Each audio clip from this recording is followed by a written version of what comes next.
Ito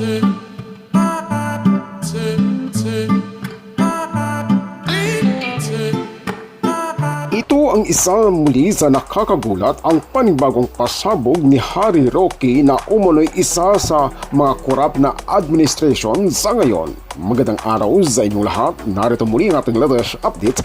May panibagong pasabog o ang kanyang Paskong pasabog ni Harry Roque. Narito ang isa sa panibagong pasabog.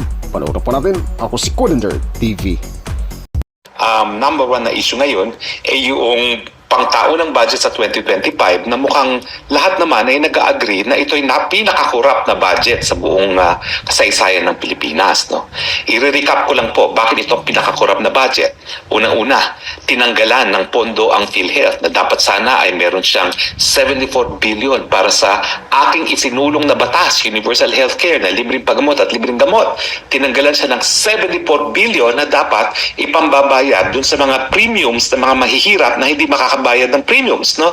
So ngayon, ibig sabihin yan, obligasyon nga ng PhilHealth sa aking batas na isinulong na gawin ng lahat para magkaroon ng libreng gamot at libreng paggamot at nang sa ganun, wala nang mamatay dahil lamang sa kahirapan, ngayon, tinapyasan pa ng tumataginting na 74 billion. Bukod po dyan, ano pa mga tinapyasan? Ay, naku, ang mga tinapyasan. Isa na po dyan, ang DepEd, no? Ang DepEd, tinapyasan po, no? Ganong kalaki ang tinapyas sa DepEd? Yan po ay 11 billion.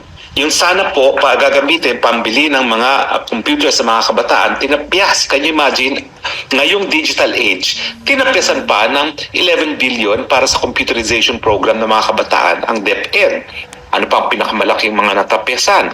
Itong DOTR, 92 billion. Pero siguro dahil palpak naman talaga yung sekretary dyan. No? Pero ang mangyayari dyan, yung mga pantalan, yung mga airport na dapat ma-improve, hindi ma-improve. Pinakapangit na nga ang airport natin. Tinapyasan pa ng 92.9 billion. No? Tapos ito, 87 billion ang tinapyas sa men in uniform pension.